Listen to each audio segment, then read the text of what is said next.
Okay. How can God be perfect, or how can there be a loving God yet there be so much evil in the world? Um, how can that be? Now, as a Christian, let me go ahead and say that I believe Jesus is the one and only way. All right, I believe He is the Savior. Okay, so let's uh let's not get that misconstrued. All right. However, how can there be a loving God with so much evil?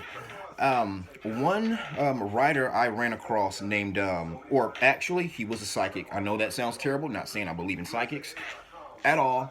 I'm just saying that sometimes broken clocks, you know, they're right twice a day. So he may be on to something here, or it's worth bringing up. That's all I have to say. Edgar Casey has a book called On Atlantis, and pretty much he explains how how humanity, when we first got here, we were able to move between the spiritual realm and the physical realm at ease. However, the more we operated in the flesh, we became eventually stuck in physical existence, all right, because we just became so worldly, and we just got stuck in this realm, and we got stuck in a cycle of life and death, with no memory of our past lives. Now, as crazy as that sounds, that is a pretty that is a something worth looking at when trying to explain how there is a loving God, but so much evil in the world. Um, if people were reincarnated, or if people asked to be here, and if they have some karmic debt to pay off, wouldn't it be a strong possibility that, let's just say, uh, this life that I'm in now, I'll go ahead and murder somebody in cold blood. I do something horrific. Would it be crazy to think that in my next life, if reincarnation were a thing, that I would get the same thing done to me?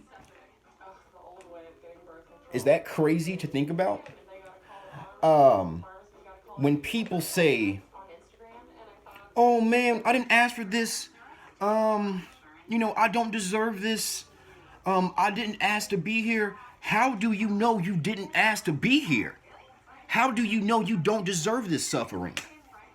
Now, this is some hard stuff I'm talking about, but it's worth considering. How do you know you didn't ask to be here? How do you know you don't deserve it? Um, Maybe all the bad stuff that happens is stuff, karmic debt that we have coming to us, and we just have no knowledge of our past lives. So, not saying that Jesus is not the Savior. I'm just saying that maybe being stuck in a cycle of life and death, and just being stuck in that, that could be a form of hell as well. I'm not saying that, there is no fire hell. I'm not saying that at all. This is just something that I wanted to bring up, that's worth discussing. So, yes, long story short, how can there be a loving God and there be so much evil in the world? Maybe we asked to be here. Maybe we asked to be here and we just got worldly, we got fleshly, and we got stuck. We got stuck in the cycle of life and death. All right, so anything that happens to you is something you had coming to you. I can't exactly rule it out. I don't have all the answers. I don't have all the answers. No, I've never. I haven't died before, as far as I know. But who knows? Let me know what you think, please.